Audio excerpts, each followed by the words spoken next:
The red sun of Darrows cast long shadows across the ancient ruins as Dr. Marcus Reed carefully brushed dust from a stone panel. After 3 years of digging at this site, his team had uncovered little more than broken pottery and crumbling foundations. Until today.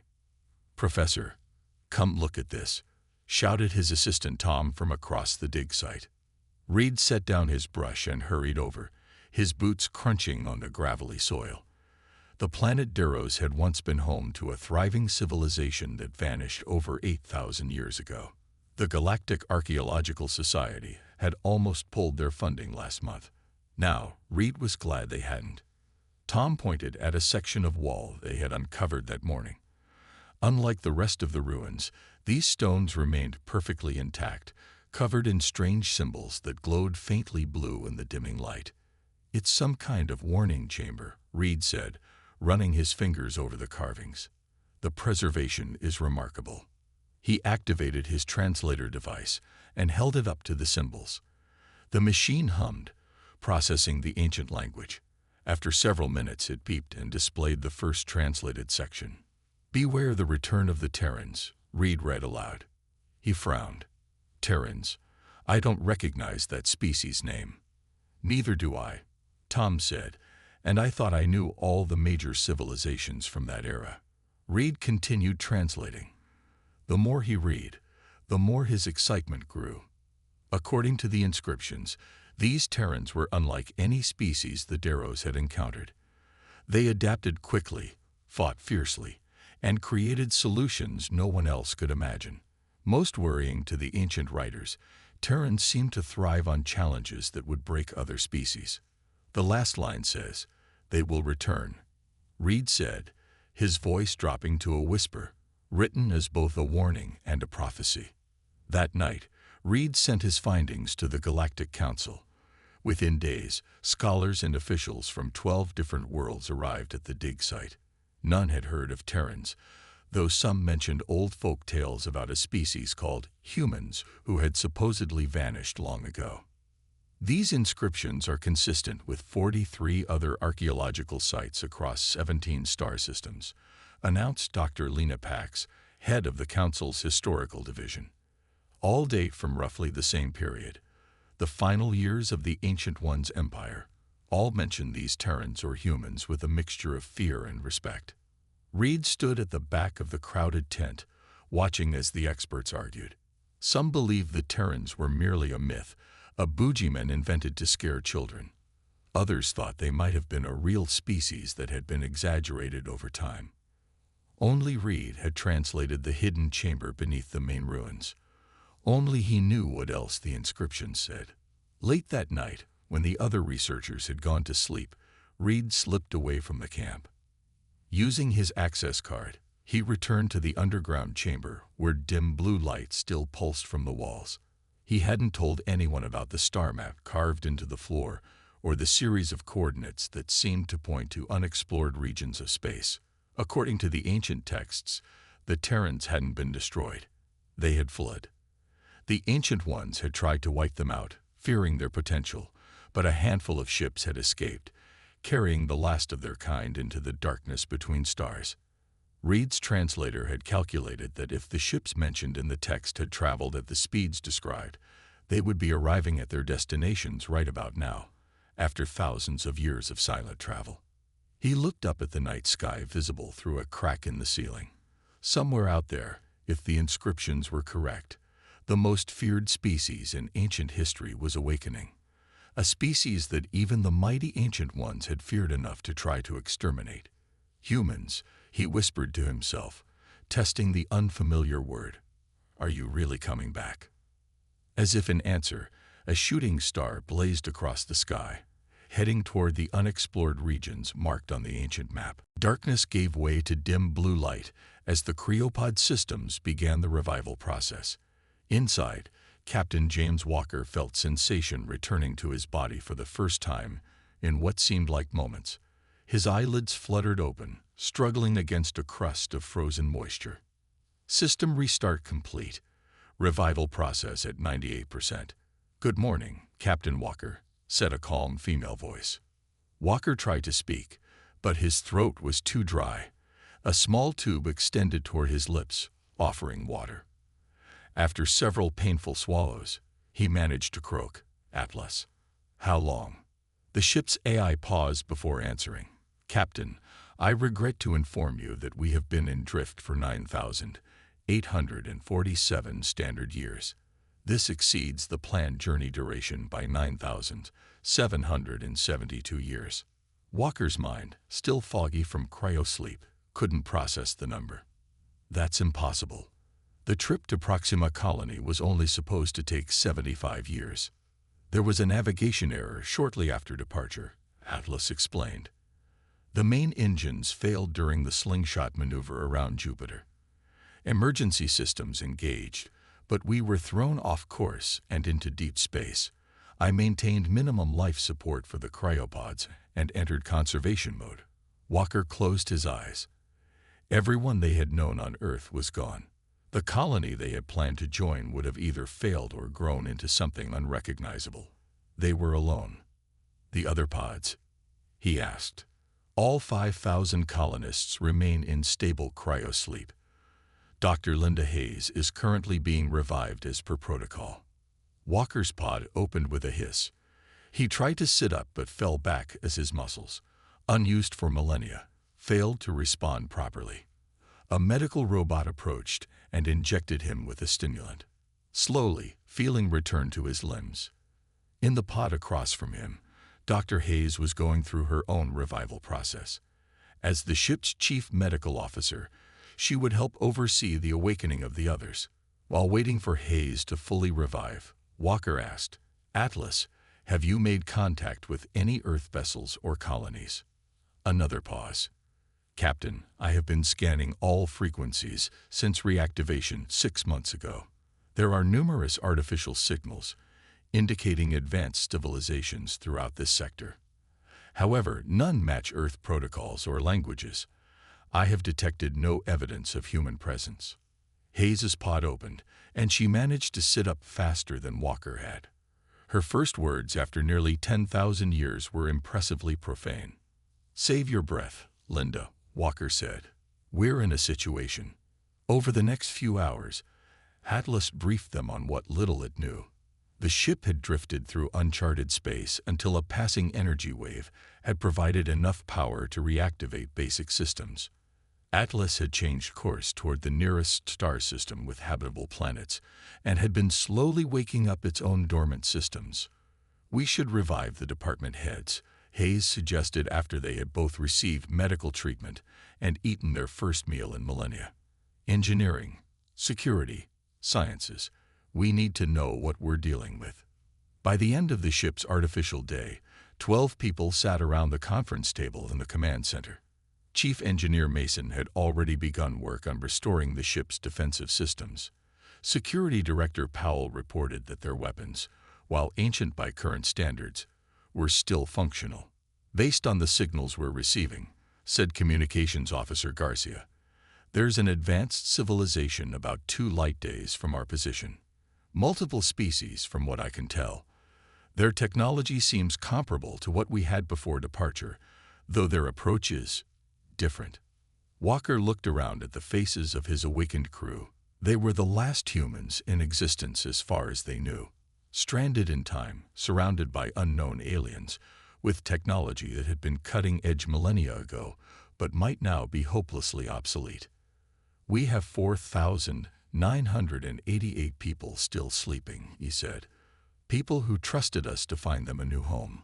We don't know what's out there, but we know who we are. We're humans. We adapt. We survive." Powell nodded grimly.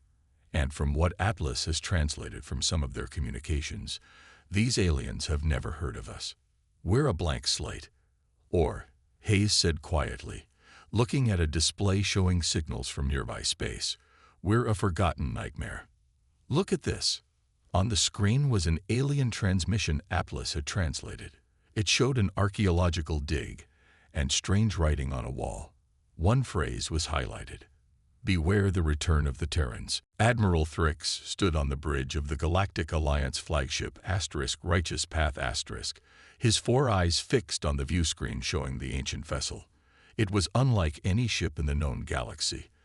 Bulky, angular, and primitive-looking, yet somehow menacing in its strange design. Scans complete. Admiral, reported his first officer, a tall Nuvian with scaled skin. The vessel is approximately 10,000 years old based on the material decay. Power signatures are unusual but strong. Our sensors detect approximately 50 life forms active inside, with thousands more in some form of suspended animation. Thrix's upper eyes narrowed while his lower ones consulted the datapad in his hand.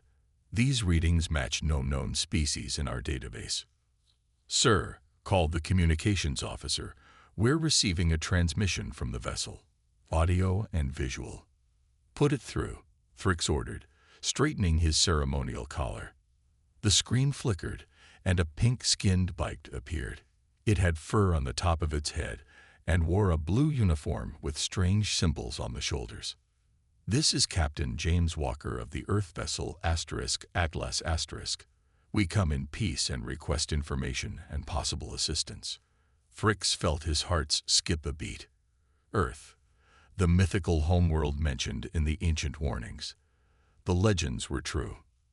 "Greetings, Captain Walker," he replied, keeping his voice steady. "I am Admiral Thrix of the Galactic Alliance. Your species is unfamiliar to us." Walker nodded. "We are humans. Our ship has been in cryosleep for nearly 10,000 years. We've only recently awakened."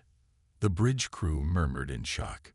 Humans, the Terrans from the ancient warnings. The species that had apparently frightened even the mighty Ancient Ones. "Perhaps we should meet in person," Thrix suggested. "To welcome you to our time. We could send a diplomatic party to your vessel, or you could visit our ship." After a brief discussion with his officers off-screen, Walker agreed to receive visitors. Thrix assembled a team. 2 diplomats, a xenobiologist, a historian, and discreetly, 4 elite security officers. His second-in-command, Commander Rax, questioned the decision to board the human vessel. "Admiral, if these are indeed the Terrans of legend, we should proceed with extreme caution." "That's precisely why I'm going," Thrix replied. "We need to assess the threat level. Besides, their technology is ancient. What harm could they possibly do?" The diplomatic shuttle docked with the human vessel. Inside, they were greeted by Walker and several other humans. Thrix was surprised by their physical similarities to many species in the Alliance, though something about their eyes seemed uniquely alert and calculating. The meeting began cordially. The humans told their story of leaving a dying Earth, planning to reach a colony, but drifting off course for millennia. They asked questions about the current state of the galaxy, major species, and technologies. The Alliance representatives answered cautiously, while the xenobiologist covertly scanned the humans. All was proceeding well until Commander Lox, head of security, received a message from the *Righteous Path*. "Admiral," Lox whispered, "Fleet Command has identified these beings. They've ordered us to secure their technology and databases immediately." Thrix frowned. Such orders violated diplomatic protocol, but Fleet Command outranked him. "Captain Walker," Thrix said, interrupting the human scientist mid-sentence, "we're going to need access to your ship's database and weapon systems." Walker's expression didn't change, but the temperature in the room seemed to drop. "That would be impossible, Admiral. Our systems are integrated with life support for our sleeping colonists." Locke stepped forward, hand on his sidearm. "This is not a request." What happened next occurred so quickly that witnesses later gave conflicting accounts. Locke drew his weapon, but before it cleared its holster, the female human beside Walker had disarmed him with a move too fast to follow. Simultaneously, hidden panels in the walls opened, revealing armed humans. "I believe this meeting is over," Walker said calmly. "Please return to your ship, Admiral." "This is a mistake," Thrix warned. "The Alliance has thousands of vessels. You have one ancient ship. Walker smiled, but it didn't reach his eyes. We survived the end of our world, Admiral. We drifted through space for 10,000 years. And now we've woken up to find strangers threatening us within minutes of saying hello. He paused. If your alliance has truly read the ancient warnings about humans, you should know better than to corner us. As Thrix and his team were escorted back to their shuttle, the historian whispered, "The texts were right. They adapt instantly. They don't respond like normal species."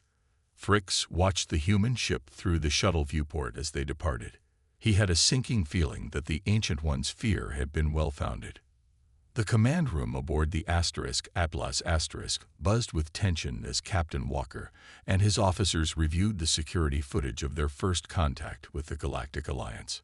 "They intended to board us by force," Security Director Powell said, replaying the moment when Commander Locks reached for his weapon. "This wasn't a diplomatic mission. It was reconnaissance." Walker nodded grimly. "The question is why? We've been asleep for 10,000 years. We're complete strangers to them. What prompted such immediate hostility?" The ship's communication system chimed. "Captain," said Communications Officer Garcia, "we're receiving a transmission on an encrypted frequency.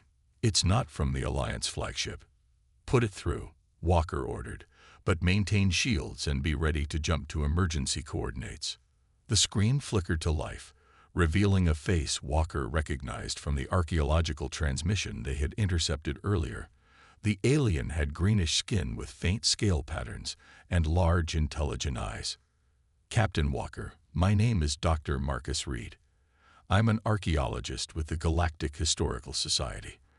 I need to speak with you urgently, but this channel isn't secure for long." Walker studied the alien's nervous expression. "I'm listening, Dr. Reed. Everything you've encountered since awakening. It's not coincidence. The Alliance has known about humans for weeks now, ever since my discovery on Deros. There's a faction within their leadership that views your return as an existential threat." Chief Engineer Mason scoffed. "That's ridiculous. We're one ship with outdated technology." Reed shook his head. "You don't understand. The records I've uncovered, they speak of humanity with a mixture of awe and terror. According to the ancient texts, humans weren't just another species. You were the only race that ever truly challenged the Ancient Ones." Walker leaned forward. "The Ancient Ones. The civilization that dominated this galaxy before their mysterious disappearance, roughly 9,800 years ago." Reed explained. "The timing aligns with your departure from Earth." The implications hung heavy in the air. Hayes was the first to speak. "Are you suggesting the Ancient Ones tried to destroy humanity?" "Not just tried," Reed said. "According to the texts, they nearly succeeded. Earth was targeted specifically because humans were different, unpredictable, incredibly adaptive, and dangerous when threatened. The Ancient Ones feared no other species like they feared humans." Powell hit the table. "So we were running when our ship went off course." Reed nodded. "I believe your ship wasn't the only one. The texts mentioned seed ships scattered to the stars. Your navigation error might not have been an accident but sabotage that didn't fully succeed." Walker exchanged glances with his officers. "Dr. Reed, why are you telling us this?" "Because history is repeating itself," Reed said. "Admiral Thrix reports to General Voris, who leads a secretive organization called the Continuity. They believe themselves to be the philosophical descendants of the Ancient Ones. When my discoveries about humans became known, the Continuity took immediate interest." The archaeologist looked over his shoulder nervously before continuing. "They've already dispatched scout ships to coordinates found in the ruins, places where other human vessels might be hibernating. Their plan is to find and neutralize all human ships before you can reunite." Walker's face hardened. "How many ships? How many coordinates?" 3 other locations. The nearest is in the Taurus Void, about 2 light days from your current position." Hayes pulled up star charts on her tablet. "That's reachable with our remaining fuel reserves, even with our damaged engines." Reed looked directly at Walker. Captain, I've risked everything to contact you because what's happening is wrong. The Alliance should be welcoming you, learning from you, not hunting you like the Ancient Ones did. Why help us? Powell asked suspiciously. What do you gain? Reed smiled sadly. My whole life I studied dead civilizations, trying to understand why they fall. The texts suggest humanity had something special, a spark that might have changed everything if not extinguished. I'd like to see what that spark might become. The transmission began breaking up. They're tracking my signal, Reed said urgently. The first ship they're targeting is at coordinates.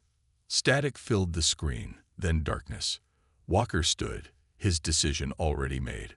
Mason, get the engines to full capacity. Hayes, prepare to revive the military personnel in cryosleep. Powell, ready all defensive systems. He looked at the star map where Reed had indicated. We have brothers and sisters out there. And we're not letting history repeat itself. The Atlas dropped out of faster-than-light travel with a flash of energy, its ancient engines groaning under the strain. Captain Walker gripped the command chair as the view screen showed the vast emptiness of the Taurus Void, a region of space largely avoided by Alliance ships due to strange gravitational anomalies. Scan for any vessel matching our design profile, Walker ordered. Officer Garcia worked her console, her face illuminated by scrolling data. Captain, I'm detecting faint power signatures at coordinates 227 Mark 43. They match our cryosystem frequency. And I'm detecting 2 Alliance scout ships approaching from opposite vectors, Powell added grimly. They'll reach those coordinates in 18 minutes. Walker didn't hesitate. Full power to engines. Get us there first. The Atlas surged forward, pushing its restored engines beyond safety limits. Chief Engineer Mason reported from engineering, his voice crackling over the intercom. The old girl's holding together, but I can't promise for how long. As they closed in on the coordinates, the view screen revealed a massive ship, nearly twice the size of the Atlas, drifting in the void. Its design was clearly human, but with differences that suggested a different function. The Prometheus Hayes whispered, checking ancient ship records. It was our sister ship.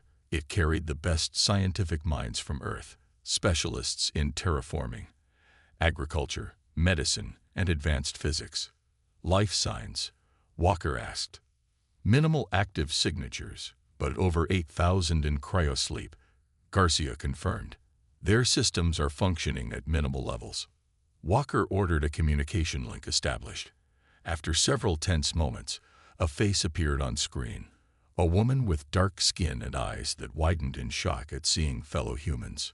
This is Dr. Eleanor West of the Earth ship Prometheus *. Are you really human? Dr. West, I'm Captain James Walker of the Atlas.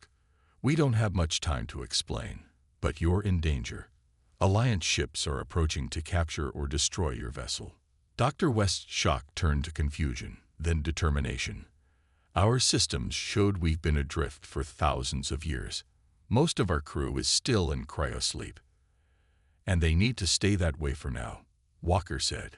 We can dock with your ship and provide assistance, but we need to move quickly. As the Atlas maneuvered to connect with the larger science vessel, the Alliance scouts appeared on long-range sensors, accelerating toward them. Powell directed the newly awakened military personnel to establish defensive positions around both ships. Meanwhile, Hayes led a team aboard the Prometheus to help Dr. West prepare her ship for emergency maneuvers. Your engines are in better shape than ours, Mason told Dr. West after a quick assessment. You were designed for a longer journey. We were headed for the Andromeda Galaxy, West explained as they worked. Earth's final insurance policy, a human colony so far away the Ancient Ones couldn't reach it. The docking clamps secured with minutes to spare, Walker addressed both crews. Our best chance is to work together. The Prometheus has better engines but minimal weapons. The *Atlas* has military capabilities but is smaller. We need to reach the other human ships before the Alliance does. Dr. West nodded. The *Prometheus* carries detailed records of all Earth's final missions. There were 5 ships total. Based on their planned trajectories and your account of what happened to the *Atlas*, I can calculate probable locations for the others. Warning alarms blared as the Alliance scouts came within weapons range. "They're charging weapons," Powell shouted.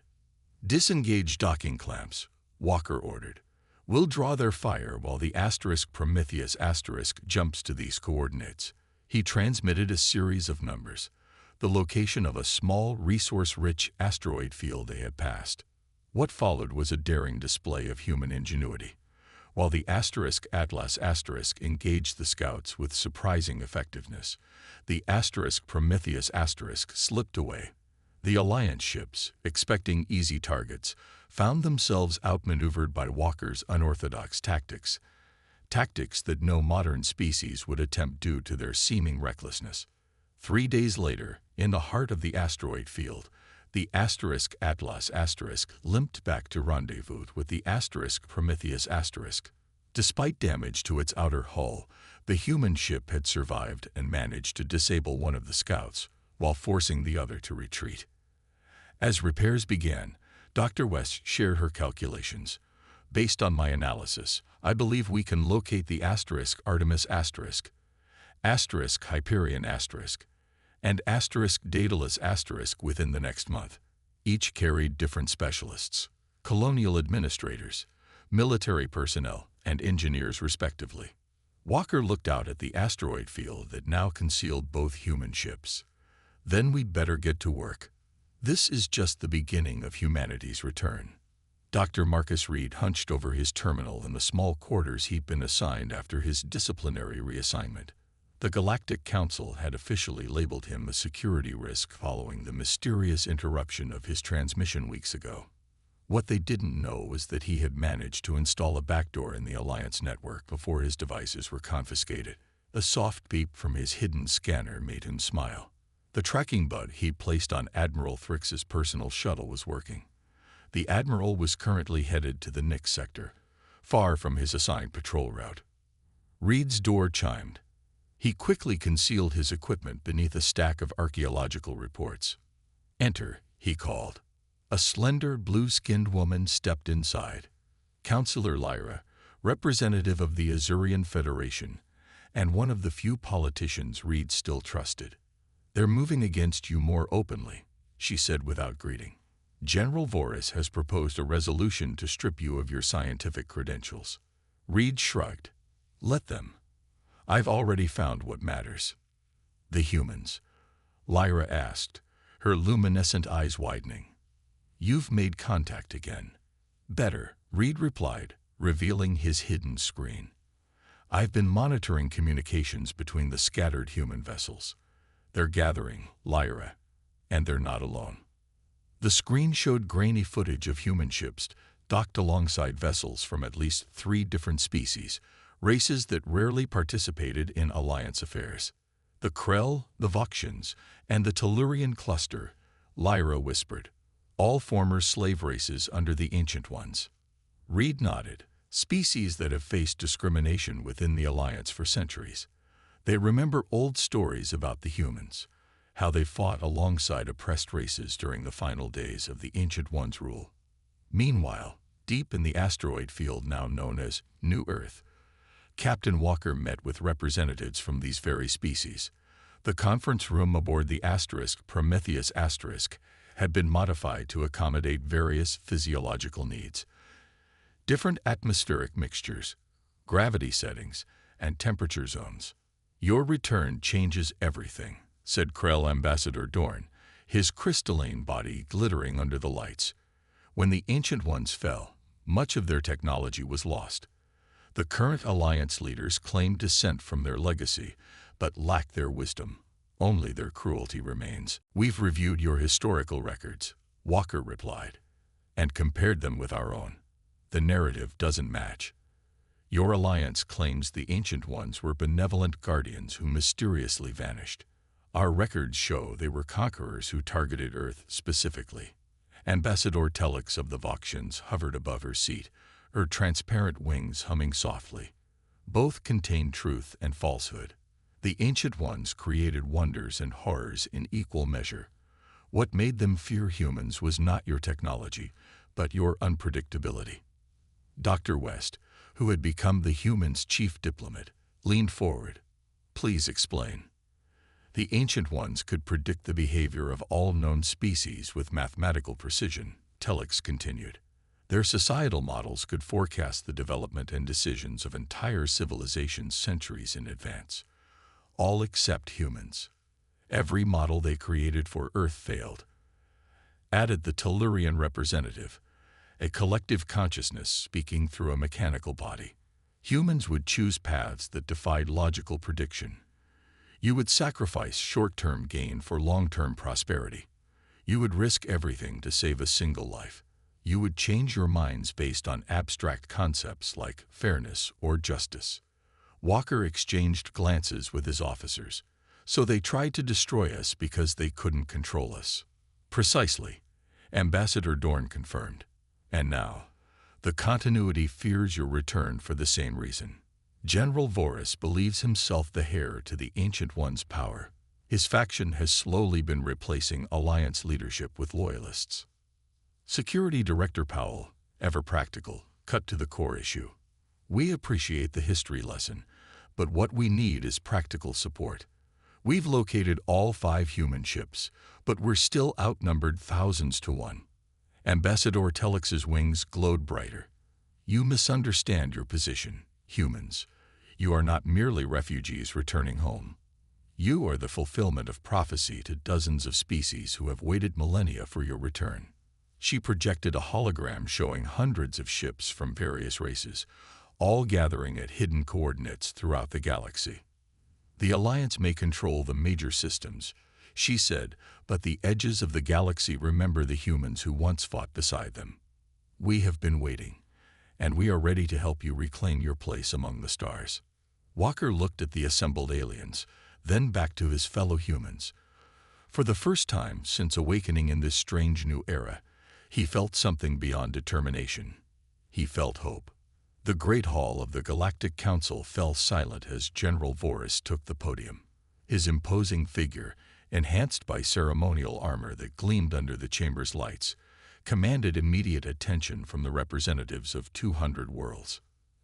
Esteemed council members, he began, his deep voice echoing through the chamber. Today I bring before you evidence of an existential threat to our civilization. The massive display behind him activated, showing images of the human ships that had evaded Alliance forces for the past month. These vessels contain beings known as humans or Terans, Voris continued. Ancient records warn us about this species. They were quarantined by our predecessors for good reason. Their unpredictable nature and aggressive tendencies make them uniquely dangerous.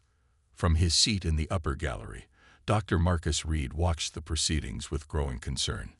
Beside him, Counselor Lyra subtly activated a communication device hidden in her sleeve. He's moving faster than we expected, she whispered.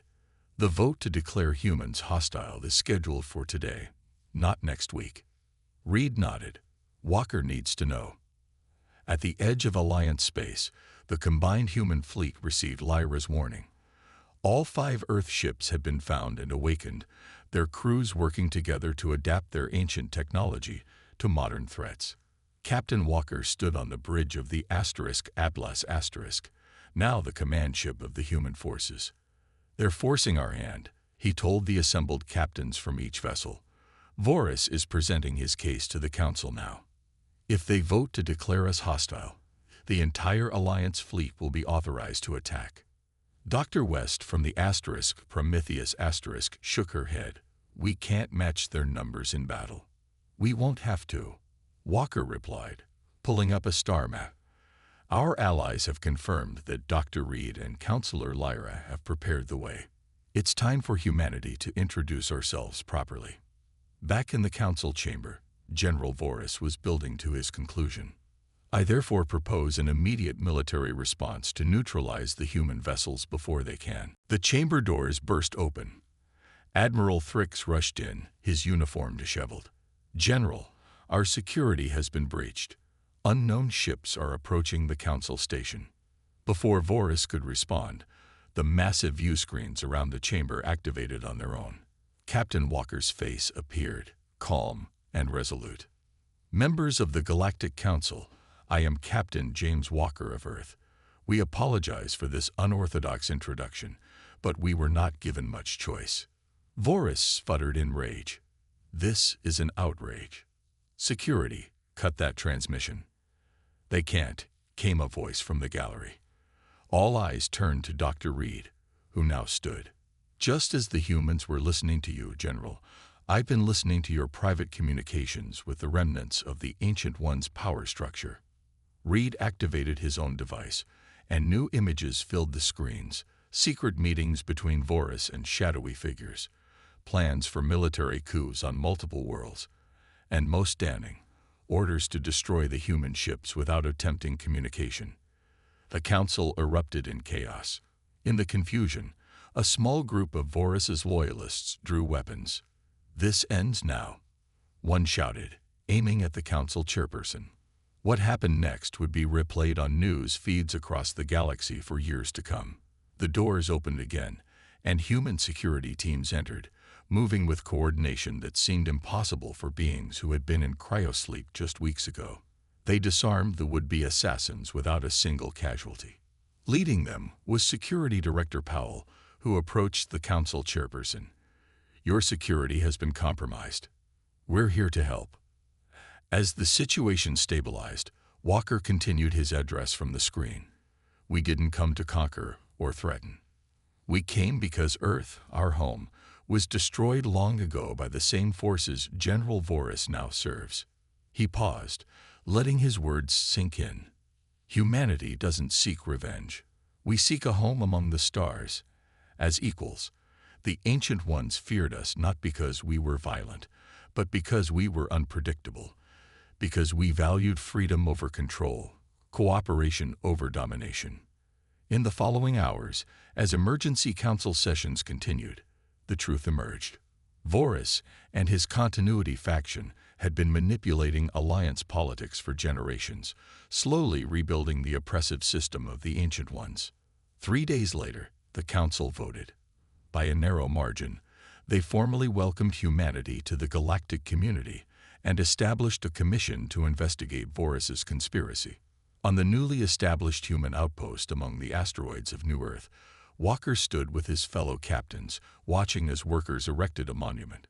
Carved from Earth stone preserved aboard the Artemis asterisk, it bore the words that had once been a warning, but now served as a promise. Humanity never stays defeated. We adapt. We overcome. We return.